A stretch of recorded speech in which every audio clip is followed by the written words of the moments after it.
پدر مولا کے بیٹا آج میں نے خواب دیکھا ہے کتاب۔ چنانچہ حضرت ابراہیم علیہ السلام کو جب اللہ تبارک و تعالیٰ نے نبی بنایا اور نبی بنا کر حکم دیا کہ اب لوگوں میں تبلیغ شروع کرو، تو ابراہیم علیہ السلام نے اپنے باپ سے کہا، اے میرے باپ، تم کس چیز کی پوجا کرتے ہو؟ لم تعبد ما لا يسمع ولا يبصر، اے میرے باپ، تم ایسے چیز کی عبادت اور پرستش اور پوجا کیوں کرتے ہو جو نہ بول سکتا ہے نہ سن سکتا ہے، ما لا يضرك ولا ينفع، جو نہ آپ کو نفع دے سکتا ہے نہ آپ کو نقصان دے سکتا ہے۔ حضرت ابراہیم علیہ السلام نے یہ بات کہی۔ نمرود اس وقت کا بادشاہ تھا، نمرود کو جب پتہ چلا تو ابراہیم علیہ السلام کو بلایا گیا اور سزا تجویز کی گئی کہ ابراہیم کو آگ میں ڈال دیا جائے۔ اللہ تبارک و تعالیٰ کی طرف سے آزمائش تھی، اللہ کی طرف سے امتحان تھا۔ چنانچہ لوگوں نے بہت سارے ایندھن کو جمع کیا، جس سے جو ہو سکا، کوئی لکڑی لے کر آیا، کوئی کپڑا لے کر آیا، کوئی تیل لے کر آیا، ہر آدمی نے اس میں حصہ لیا اور آگ کو دہکایا گیا۔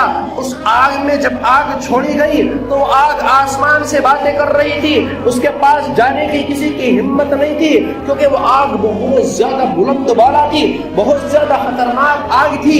اب ابراہیم کو آگ کے اندر کیسے ڈالا جائے؟ تمام لوگ پریشان تھے کہ اتنی خطرناک آگ ہے، اس کے قریب بھی جانا دشوار اور مشکل ہے، اس آگ کے اندر ابراہیم کو کیسے پھینکا جائے؟ چنانچہ ایک منجمق ایک اوزار ہوا کرتا تھا، چنانچہ ابراہیم علیہ السلام کو منجمق کے ذریعے سے آگ میں پھینکا گیا۔ تمام فرشتے اللہ تبارک و تعالیٰ کی طرف سے اجازت لے کر آ گئے۔ جبرائیل آئے، اللہ اگر آپ اجازت دے تو میں تیرے ابراہیم کو، تیرے خلیل کو آگ سے بچا لوں گا اور اپنا پر مار کر تمام آگ کو ختم کر دوں گا، بجھا دوں گا۔ چنانچہ جبریل امین علیہ السلام کو اللہ تبارک و تعالیٰ کی طرف سے اجازت ہوئی، جبرائیل جاؤ اور ابراہیم کو آگ کو جا کر بجھا دو۔ جبرائیل آتے ہیں اور آ کر عرض کرتے ہیں، ابراہیم اگر آپ اجازت دیں تو میں اپنا پر مار کر اس آگ کو ختم کر سکتا ہوں، اس آگ کو بجھا سکتا ہوں۔ ابراہیم علیہ السلام نے کہا، کسی نے بھیجا ہے یا خود ہی آئے ہو؟ جبرائیل نے کہا، خود ہی آئے ہیں، لیکن رحمان کی، اللہ کی اجازت لے کر آئے ہیں۔ ابراہیم نے کہا، اور جبرائیل ذرا یہ تو بتا، جس کی تم اجازت لے کر آئے ہو وہ مجھے دیکھ رہا ہے یا نہیں دیکھ رہا ہے؟ جبرائیل نے کہا، وہ تو دیکھ رہا ہے۔ ابراہیم نے کہا، جاؤ، مجھے تمہاری ضرورت نہیں۔ پھر اس کے بعد اسرافیل علیہ السلام آئے کہ ابراہیم اگر آپ اجازت دیں تو میں سور میں پھونک مار کر تمام آگ کو بجھا دوں گا۔ میکائیل آتے ہیں، اگر آپ اجازت دیں تو میں بارش برسا کر تمام آگ کو ختم کر دوں گا اور بجھا دوں گا اور ان لوگوں کو سیلاب زدہ کر دوں گا۔ اور اس کے بعد اسرائیل علیہ السلام آتے ہیں اور آ کر ابراہیم سے کہتے ہیں، اے ابراہیم ذرا بتاؤ، اگر آپ مجھے اجازت دیں تو میں ان تمام لوگوں کا گلا دبا کر ان کو ختم کر دوں گا، ان کو مٹا دوں گا اور آپ کو بچا لوں گا۔ ابراہیم علیہ السلام سب سے پوچھتے ہیں کہ بتاؤ آپ خود آئے ہو یا کسی نے بھیجا ہے؟ سب نے کہا کہ نہیں، خود آئے ہیں اور اجازت لے کر آئے ہیں۔ چنانچہ ابراہیم علیہ السلام نے کہا، کیا مجھے اللہ بھی دیکھ رہا ہے؟ کہا ہاں اللہ دیکھ رہا ہے۔ ابراہیم نے کہا، جبرائیل جاؤ، نہ مجھے تمہاری ضرورت ہے، عزرائیل نہ تمہاری ضرورت ہے، میکائیل نہ تمہاری ضرورت ہے، اسرافیل نہ تمہاری ضرورت ہے۔ اللہ تبارک و تعالیٰ نے جب ابراہیم علیہ السلام کا ایمان دیکھا، جب ابراہیم علیہ السلام کو دیکھا کہ امتحان میں کامیاب ہے، تو اللہ تعالیٰ نے آگ کو حکم دیا، یا نار کونی بردم و سلاما علی ابراہیم، اے آگ ابراہیم پر ٹھنڈی اور سلامتی والی ہو جا۔ اللہ نے مطلق ٹھنڈی نہیں کہا بلکہ سلامتی والی کہا، کہ سلامتی والی ہو جا، یعنی ایسی ٹھنڈی ہو جا کہ ابراہیم کو نقصان نہ پہنچا دے، کیونکہ ٹھنڈی زیادہ بھی ہو سکتی تھی، برف کی طرح بھی ہو سکتی تھی، اس سے ابراہیم کو نقصان پہنچ سکتا تھا۔ چنانچہ صحیح سلامت ابراہیم علیہ السلام آگ سے باہر آ گئے۔ پھر اس کے بعد دوسرا امتحان آیا۔ اللہ نے کہا، اے ابراہیم اپنا دیش چھوڑ کر، اپنا ملک چھوڑ کر، اپنا گھر بار چھوڑ کر جاؤ، ملک شام چلے جاؤ۔ اپنے گھر کو چھوڑنا، اپنے ملک کو چھوڑنا ایک بہت مشکل کام ہوا کرتا ہے۔ چنانچہ جیسے ہی اللہ کا حکم ملا فوراً ابراہیم علیہ السلام ملک شام چلے گئے۔ ابھی ملک شام کی جگہ راس نہ آئی تھی، ابھی صحیح طریقے سے وہاں کے آب و ہوا موافق نہ آئے تھے۔ اللہ کا حکم ملا ابراہیم جاؤ اپنے بیٹے اور اپنی بیوی ہاجرہ کو لے کر دوسری جگہ چلے جاؤ۔ جبرائیل امین علیہ السلام نے ابراہیم علیہ السلام کا ہاتھ پکڑا اور آپ کے بیٹے کو لیا، آپ کی بیوی کو لیا اور جنگل کی طرف چل دیے۔ جنگل کی طرف جب جنگل میں پہنچتے ہیں اور ہرا بھرا جنگل نظر آتا ہے، ابراہیم علیہ السلام کہتے ہیں اے جبرائیل یہیں چھوڑ دیجئے، اللہ کا کہاں کا حکم ہوا ہے؟ جبرائیل نے کہا نہیں، ابھی اور آگے چلنا ہے۔ جہاں بھی سرسبز و شاداب زمین آتی تھی ابراہیم کہتے تھے یہیں پر چھوڑ دو، جبرائیل کہتے تھے نہیں، ابھی اور آگے کا حکم ہوا ہے۔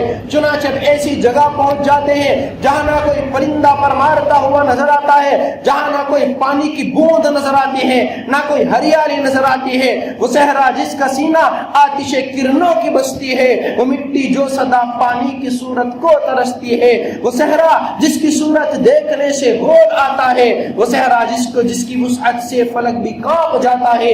ایسی بیابان جنگل کے اندر ابراہیم علیہ السلام کو روک دیا گیا۔ ابراہیم علیہ السلام وہاں رکتے ہیں اور رکنے کے بعد کہتے ہیں جبرائیل بس اب ہمیں یہیں چھوڑ دیجئے۔ جبرائیل نے کہا نہیں، اللہ کا حکم بھی کچھ اور بھی ہے۔ اے جبرائیل کیا حکم ہے اللہ کا؟ جبرائیل نے کہا کہ اپنی بیوی اور بچے کو یہیں پر چھوڑ دو اور تم یہاں سے میرے ساتھ چلو اور وہیں پر چلو جہاں سے تم آئے ہو۔ جب ابراہیم علیہ السلام جانے لگے چونکہ اللہ کا حکم تھا، فوراً مان لیا، فوراً وہاں سے جانے لگے۔ بیوی ہاجرہ نے آپ کا دامن پکڑ لیا، اور ابراہیم ہمیں یہاں کھانے کو کون دے گا؟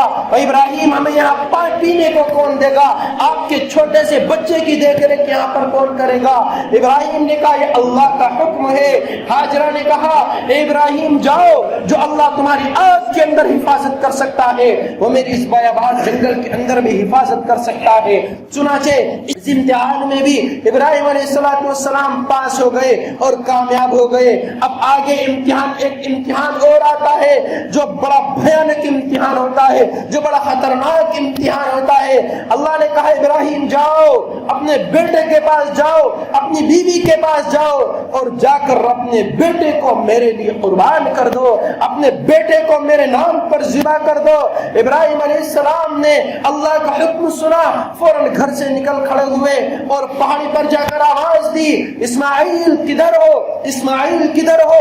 فوراً اسماعیل علیہ السلام آتے ہیں، ابو جان میں ادھر ہوں، اور جا کر کہتے ہیں فی المنام انی اذبحک فانظر ماذا تری، اے میرے بیٹے میں نے رات خواب دیکھا ہے۔ حفیظ جالندری نے اس طرح اس کا نقشہ کھینچا ہے، پدر بولا کہ بیٹا آج میں نے خواب دیکھا ہے، کتاب زندگی کا ایک نرالا باب دیکھا ہے، یہ دیکھا ہے کہ میں خود آپ تجھ کو ذبح کرتا ہوں، خدا کے نام پر تیرے لہو سے ہاتھ بھرتا ہوں۔ وہ بیٹا بھی کوئی عام بیٹا نہیں تھا، فوراً کہا یا ابت افعل ما تؤمر ستجدنی انشاءاللہ من الصابرین، اے میرے ابو جان جس چیز کا آپ کو حکم ہوا ہے اس کو فوراً کر گزریے اور میں انشاءاللہ آپ مجھے صبر کرنے والا پاؤ گے۔ چنانچہ ابراہیم علیہ السلام اپنے بیٹے کو ذبح کرنے کے لیے ایک جنگل میں لے گئے، ایک میدان میں لے گئے اور وہاں پر پہنچ کر اپنے بیٹے کو لٹا لیا اور آنکھوں پر پٹی باندھ دی اور آپ اپنے بیٹے کے پاؤں اچھی طرح رسی سے باندھ دیے، کہیں ایسا نہ ہو میرا بیٹا تڑپے اور تکلیف ہو جائے، میرے بیٹے کو زیادہ تکلیف نہ ہو جائے۔ چونکہ اللہ کا حکم تھا چھری کو تیز کرتے ہیں اور آپ کی گردن پر چلاتے ہیں، لیکن اللہ کا حکم ہوا اے چھری اگر تو نے ابراہیم کے بیٹے کا ایک بال بھی کاٹ دیا تو پھر دیکھ لینا میں تیرا کیا حشر کروں گا۔ چنانچہ ابراہیم علیہ السلام چھری کو بار بار تیز کرتے ہیں اور پھر گردن پر چلاتے ہیں۔ بیٹا کہتا ہے ابا اور تیز کیجئے، ابراہیم اور تیز کرتے ہیں، پھر گردن پر چلاتے ہیں، لیکن ایک بال تک بھی کٹنے کو تیار نہیں ہوتا۔ وَفَدَيْنَاهُ بِذِبْحٍ عَظِيمٍ، اللہ تبارک و تعالیٰ نے فرماتے ہیں اے ابراہیم قد صدقت الرؤیا، اللہ نے ایک میڑا بھیجا، ایک دمبا بھیجا اور کہا ابراہیم تم نے سچ کر دکھایا، تم امتحان میں کامیاب ہو گئے، لو اپنے بیٹے کی جگہ اس دمبے کو قربان کر دو، اس دمبے کو ذبح کر۔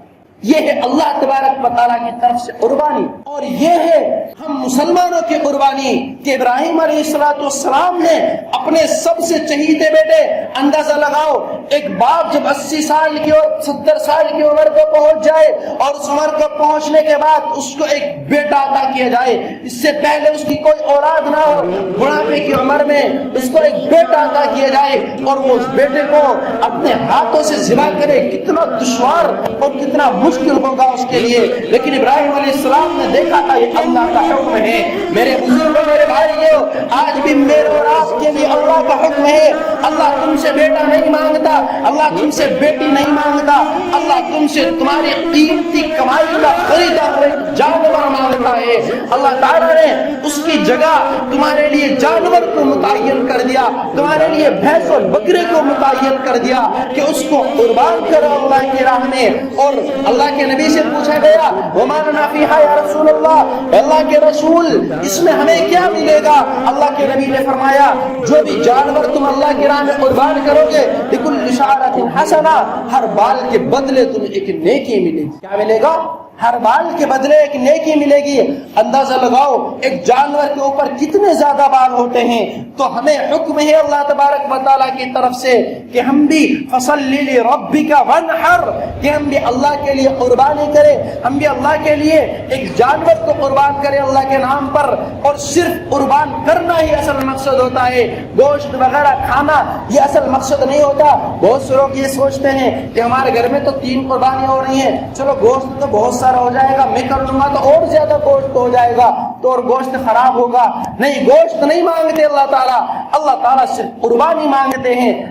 پدر مولا کے بیٹا آج میرے خواب دیکھا ہے، کتاب زندگی کا ایک نرالا باب دیکھا ہے، یہ دیکھا ہے کہ میں خود آپ تجھ کو ذکر کرتا ہوں، یہ دیکھا ہے کہ میں خود آپ تجھ کو ذکر کرتا ہوں،